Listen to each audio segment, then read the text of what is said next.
formato, más tranquilidad, hablar de libros, cultura y curiosidades. Así que nada, bienvenido todo el mundo. Estoy aquí con mi café, mirad qué taza más bonita, que me acabo de hacer ahora. Y os voy a hablar un poquito hoy de los libros que ando leyendo, de qué pienso sobre ellos. Esto planea ser un formato semanal, que todas las semanas os suba un vídeo así, tranquilo, donde os vaya contando un poquito pues qué me están pareciendo mis lecturas y cosas relacionadas con el mundo de la cultura. Hoy traigo unos cuantos libros, traigo 2 canciones muy diferentes y 3 cuadros de pintura muy diferentes también. Así que nada, si os parece, vamos a ello. Vamos a ir empezando con los libros. Justamente me terminé de William Burroughs, pero creo que le voy a dedicar un vídeo entero, aunque bueno, mira, os voy a enseñar el libro.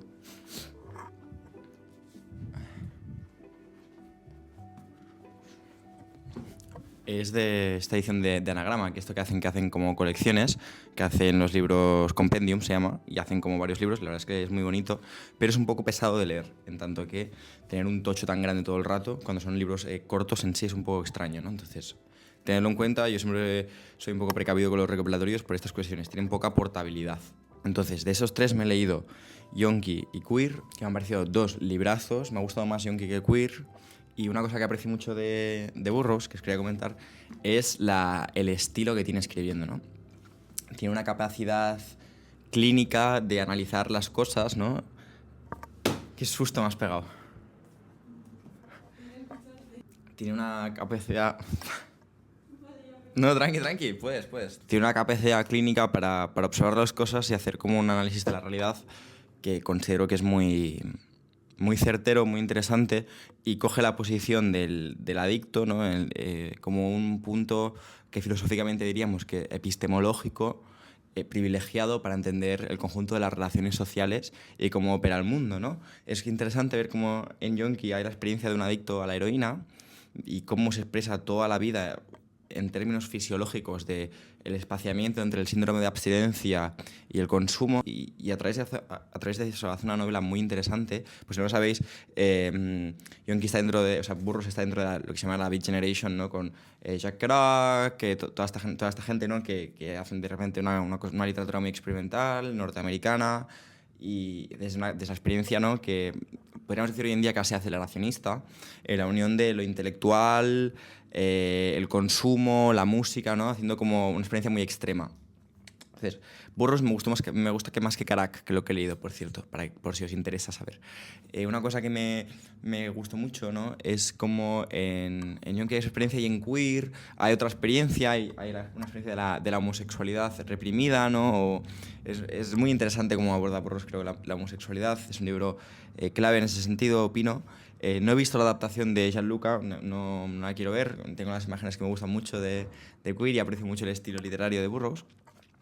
Y diríamos que una de las cosas que son interesantes, creo, es volver como en Queer el tema de la guerra, ¿no? Y la paranoia de los narcóticos, ¿no? De la lucha contra la droga de Estados Unidos, básicamente como la gente por ser adicta ya se considera un criminal y podían ir sin juicio a la cárcel, ¿no? Entonces, nada, muy recomendado Burroughs. Trigger warning, si os dan cosa el tema del consumo y tal, id con cuidado porque es un libro heavy.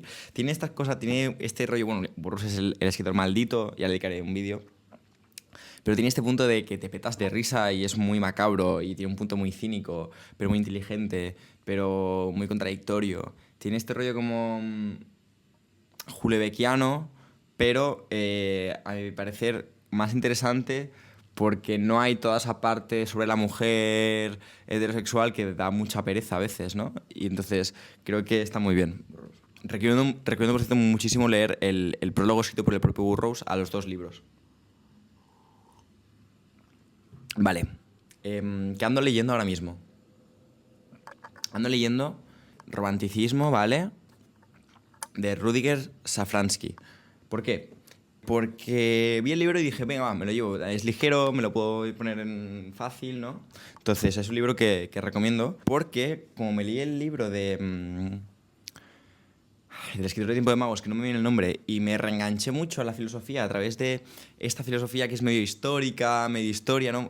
Llevo mucho tiempo pendiente teniendo ganas de leer historia, ¿no? Y creo que creo que esto me lo da, ¿no? Porque me interesa la historia y me interesa la filosofía, entonces como creo que me hace un buen compendio y me... Y como, de alguna manera como repaso cosas que ya sé y me las descubro, las revisito, las reanalizo críticamente, me comparo a mí críticamente cuando yo estaba leyendo el texto, ¿no? Y, y de Safransky, ¿no? Me interesa mucho todo el relato de los románticos, ¿no? Porque en los románticos está el primer movimiento anti-industrial, ¿no? O sea, como son los primeros que viven la desmitificación, que ya después denunciará Adorno, entre otros, ¿no? En el siglo XX, y son los primeros que denuncian la pérdida de magia, ven la era secular abriéndose paso, ven la desmitificación de la vida y el ideal de utilidad burgués que se come la realidad, ¿no? Recogen de alguna manera el legado de Schiller, Friedrich Schiller, ¿no? El grandísimo Schiller, y su crítica al sistema como engranaje, ¿no? Es donde aparece esa imagen del sistema como un engranaje donde el individuo se le niega su individualidad, ¿no? Y por eso van a buscar en los griegos, ¿no? Esa cosa. Pero lo chulo del romanticismo es que en vez de ir a como harían Goethe o Schiller en los griegos, ¿no? Los románticos van en búsqueda de revisitan la Edad Media, revisitan el catolicismo, el cristianismo, ¿no? Revisitan toda la mitología occidental, ¿no? Todo ese tiempo oscuro, ¿no? Y lo utilizan para alimentar una nueva mitología y una cosa popular, ¿no? Porque también hay una conciencia popular de que lo importante está en el pueblo, ¿no? Y que en el pueblo hay una sabiduría. Es muy interesante observar, claro, que en esa época, a través de Herder y demás, empieza a creerse, y la grandísima Revolución Francesa, ¿no? Que es un rayo en la historia, de alguna manera aparece el concepto de nación. Y es muy interesante observar cómo va mutando una idea de patria, una idea de pueblo, una idea de nación, las vertientes nacionalistas y toda la problemática que eso va a conllevar, pero al mismo tiempo también el cierto espíritu universalista de los pueblos, ¿no? Ese espíritu herderiano de la lengua y las tradiciones, y también es donde empiezan a recogerse los cánticos populares y al mismo tiempo yo me siento un poco distante ya de todo este rollo de lo sublime, lo infinito, ¿no? Pero este gusto por lo infinito yo lo aprecio también, ¿no? Entonces, son figuras también con unas vidas muy, muy truculentas, muy intensas. Creo que hay una gran contradicción, o sea, en el romanticismo se aprecia mucho la tensión entre lo estético, lo ético y lo político, ¿no? Cómo está esa tensión operando, la figura del genio, del artista, la misión espiritual que puede tener, también los fantasmas del pueblo germánico, la humillación prusiana, como esa historia que se va repitiendo, ¿no? Hasta Weimar pues, la Segunda Guerra Mundial, en fin. Muy bien, muy interesante. A veces hace un poquito... El estilo tampoco es lo más, pero está bien, me gusta, la verdad que me gusta. ¿Qué más estoy leyendo? Os dejo la bomba al final. Pequeños paraísos de Mario Sachs. El espíritu de los jardines. Un libro dedicado a los jardines. No sé cómo explicarlo, pero si estáis familiarizadas, mítico libro de acantilado. Mítico libro de acantilado, que es un libro que no pretende cambiar el mundo, que simplemente es un libro apreciativo, contemplativo. Hay toda una serie de libros de acantilado que son este rollo. Entonces, yo voy a coger los jardines y te voy a dar una buena información histórica, un buen estudio, una buena bibliografía, un saber informado, un saber letrado sobre esto, con cierto aprecio, ¿no? Hacia las cosas, con cierto gusto humanista, diríamos, pero sin querer tampoco cambiar nada. Y eso está bien, ¿eh? Entonces, es un libro que tiene un buen tamaño y te lo pones encima, y es muy interesante saber qué se ha pensado del jardín, pues desde Epicuro, los griegos. Me encantó, ¿no? Todo el tema sobre Babilonia, cómo operaba, ¿no? Eso, como los jardines antes de Babilonia, la relación que había entre el populacho y los jardines, y los saberes mágicos que había, y las posibles drogas que habían ahí, ¿no? Está bien, yo lo recomiendo, es ligerito para llevar en el bolso. Luego, de Rata Naturae, todo lo bueno es libre y salvaje, que es un compendio de Thoreau. Un compendio que está bastante bien porque es un compendio temático. Ya sabéis que a mí Thoreau me gusta, soy crítico con él, pero me gusta. No me gustan las categorías tradicionales de naturaleza, pero me gusta Thoreau igualmente. Y de aquí que yo estaba preparando... Anda, mira, ya ha salido una cosa aquí que os voy a enseñar más tarde. De aquí me interesa, sobre todo, comentar algunos fragmentos que os quiero comentar para la newsletter. Entonces, de aquí viene esto, ¿vale? Luego, os cuento un libro que justo me he empezado, que es... No os lo vais a querer. ¡Tatatán! Pues sí, me empecé el otro día Rayuela de Cortázar por unas cuestiones que ahora no vienen a cuento, pero me empecé Rayuela de Cortázar. ¿Y qué deciros de este libro que no os haya dicho, no? La verdad es que lo empecé a leer y dije...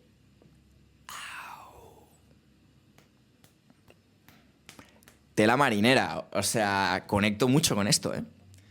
Porque tiene este rollo filosófico, tiene este rollo pasional del pathos, del encuentro, ¿no? Y tiene esta destrucción de la novela, tiene esta pluralidad de formas que me atrapa, tiene... Estoy en el barco este. A resumidas cuentas, sin yo saberlo antes, yo ya estaba en este barco y ya sé como, vale, pues estamos en este barco juntos, ¿no? Tremendo, la verdad. Tiene aura, ¿no? Es una de estas obras que... Hay ciertas obras que uno las lee y tienen este rollo genial que no sabe uno bien qué es explicar, que uno empieza a leer, ¿no? Y se da cuenta de que está en una cadencia única, ¿no? Tiene un ritmo único, una cantarella, y te das cuenta de que es una frecuencia única de este libro, ¿no? Que tiene un... Y te encuentras leyendo en unas cosas y hay muy poca fricción en ese sentido, ¿no? Y yo creo que eso es el estilo, ¿no? La identidad, la personalidad que tiene, ¿no? Sin ser arrogante, a veces un poquito, pero me está encantando, la verdad que me está encantando. Ya os comentaré más, ya os iré comentando semana a semana, pero me parece magnífico, ¿no? Y me compré de Ernest Hemingway, pues con esta edición, que decir que es... Si levantara la cabeza a Hemingway, es horrible, o sea, aprecio que sea barato, pero es muy horrible, ¿eh? Es muy horrible, la verdad. La de Lumen no es mucho mejor. Y ya sabéis que Hemingway me encanta El viejo y el mar, y tengo pendiente este libro desde hace años por leer, y lo vi y dije, pues, ¿sabes qué? Me lo llevo. El tema de París, por lo que sea va de París. Entonces, ya habéis visto que ha salido esto del libro de Thoreau. ¿Y esto qué es? Pues esto es una postalita que me pillé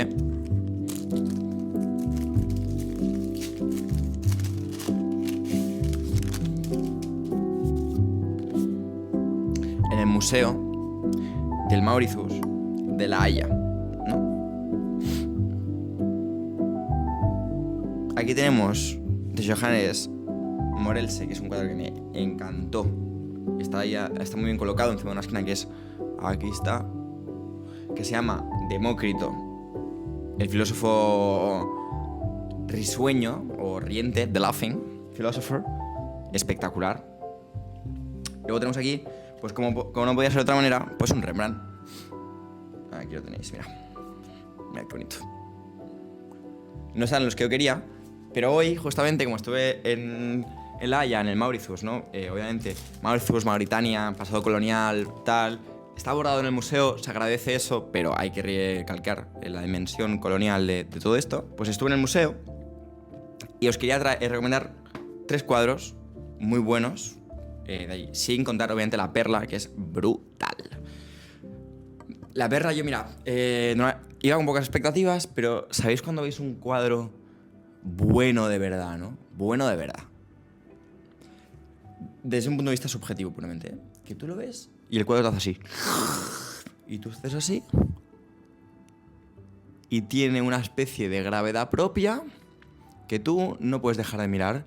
Y es una categoría que está más allá de las categorías típicas de hermenéutica estética.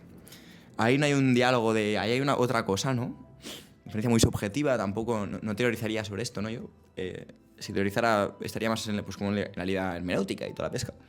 Pero uno se queda así... Y así se queda, ¿no? Cosa que me pasa siempre con los Rothko, ya lo sabéis que soy un fanático de Rothko. Con el artista que más me pasa con algún Goya, me pasa con este cuadro, me pasa con alguna obra del Greco, me pasa con alguna obra suelta en algún museo a veces, me pasa con un Basquiat, es decir, mira que yo no soy el mayor fan de Basquiat, no por culpa de Basquiat, sino por todo lo que de después, que no depende de él, ¿no? Todos los artistas que ahora, ¿no? Tal. Pero me pasó con un Basquiat también. Y me pasó con la Perla. Nada, os voy a recomendar 2 cuadros de Rembrandt, ¿vale? El primero es Seúl y David. Os intentaré dejar una imagen por aquí. Un cuadro que me interesó mucho, sobre todo por el uso del color, por el uso de la atmósfera, por la expresividad contrastada de los personajes, pero sobre todo por toda esa ornamentación que creo que en ese rollo rembrandtiano, ¿no? de cómo se diluyen las líneas, me parece muy interesante. Luego el cuadro del Dr. Tulp. ¿Por qué? Pues porque ese cuadro, recomiendo desde aquí encarecidamente el análisis que tiene, juraría que es Bruno Latour, sobre el cuadro, que es un pedazo muy importante dentro de la historia de la ciencia, porque es una de las primeras, es una lección de anatomía, y es un cuadro que tiene mucha importancia histórica, porque es un cuadro que muestra cómo el arte se vuelve un dispositivo de validación social para la ciencia y los discursos científicos y sus metodologías, ¿no? En el momento en el cual hay una entrada de cambio de paradigma, la asociación, el gremio, ¿no? de anatomía, de medicina, contrata a Rembrandt para que haga un cuadro y valide socialmente lo que está sucediendo ahí. Entonces, el cuadro está lleno de una iconoclastia, ¿no? En donde cada persona está cercana o lejana dependiendo de la importancia que se está llevando a cabo. Vemos el libro en el cual se va haciendo la lección y observamos que es una de las primeras lecciones que se dan con un muerto, ¿no? Cosa interesante, evidentemente, aquí ya desde un punto de vista más Foucaultiano, diríamos que los cuerpos que sirven a la producción de saber científico, desde un primer momento, son los cuerpos que nadie reclama. Es decir, los cuerpos de los delincuentes, de las prostitutas, de la gente que está excluida socialmente, de los mendigos, de el lumpen, diríamos, entre mil comillas, ¿no? Son estos cuerpos que no merecen un ritual fúnebre, a diferencia de los demás. Son cuerpos de segunda, los prisioneros. Son los cuerpos que sirven a la producción de saber científico, práctica que se repite hasta nuestro presente, ¿no? Históricamente podemos ir viendo cómo se da esto desde todas las prácticas. También pasa con todos los esclavos, ¿no? Bueno, ahí lo dejo para que os interese. Pero un cuadro muy interesante porque desde un punto de vista sociológico, ¿no? Más que artístico, muy interesante, muy interesante. Os recomiendo mucho desde aquí leer la reflexión.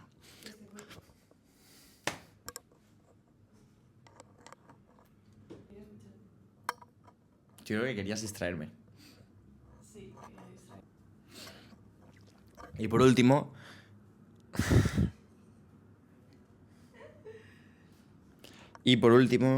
dos canciones muy diferentes, de estilos muy diferentes. Decidme si os interesa un poco, que os voy enseñando para otro momento. Creo que sería divertido para un vídeo de estos, pues, enseñar un vinilo para cada vídeo. Pero bueno, de momento os voy a recomendar dos canciones que tengo por aquí, que me han gustado mucho, o me parecen interesantes que echéis, ¿vale? La primera de todas es de Sven Bath, la leyenda... Bueno, pues fue una de las personas que montó el Love Parade en Berlín, una persona muy importante, diríamos, en toda esa transición, ¿no? Son unas figuras clave del momento en el cual caída muro, generación de toda la escena underground, del techno, de todo lo que sucedió ahí, ¿no? Os recomiendo desde aquí el Der Klang der Family, que es una historia oral, pero Sven Bath, una figura muy importante, histórica. Y si uno va a sus álbumes antiguos, os recomiendo desde aquí una canción que se llama Scorpios Movement, ¿vale? Tiene una portada además muy de época, mirad. ¿Vale? Que es una canción que está curiosa porque suena mucho a la época, es una canción del 98, que tiene este rollo como... que no es nada lento, un poco aceleradito, igual que la época, ¿no? Igual con Jeff Mills, todo este sonidito...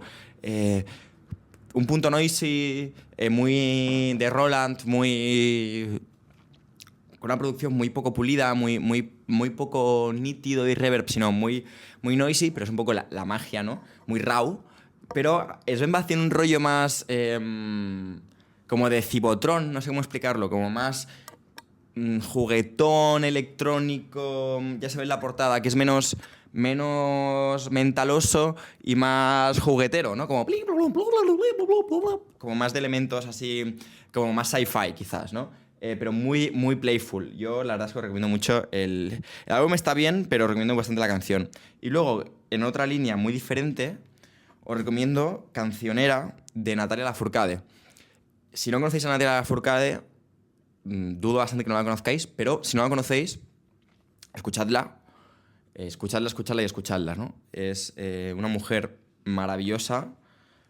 Dentro de la línea así como de todas estas... Hay bastante música, sobre todo son mujeres, ¿no? Que hacen este rollo mezcla de jazz, folclore, música clásica, que es gente que no sé cómo explicarlo, pero que son muy buenos músicos, ¿no? Que todos los músicos, o sea, de música esta que dices, joder, cómo tocan, ¿no? Y qué gusto, y qué cosa, y de la canción popular, y mezcla la canción popular con una cosa más de vanguardia, este rollito, ya me entendéis, ¿no? Y nada, de la Furcade, la verdad que ha sacado álbum, y desde aquí os recomiendo escucharlo, ¿no? La canción es la que abre el álbum, que es maravilloso. Y si no habéis escuchado nunca la Furcade, os recomiendo mucho escuchar también De todas las flores, que es un álbum increíble. El tema de Vine solita me parece maravilloso. Y el otro que me encanta es Llévame viento. Desde aquí, muy recomendada, una cantautora y una pedazo de trozo de música que no puedo sino recomendaros, ¿no? Habéis visto que son dos cosas como muy contrastadas, pero creo que es un poco la magia. Nada, intentaré subir esto todas las semanas porque creo que es más personal, más íntimo, más divertido, más, no sé, como íntimo, me siento cómodo y iré contando un poco mis líos. Ahora, deciros que estoy un poquito planteándome de qué manera romper bastante con esto, con el mundo digital.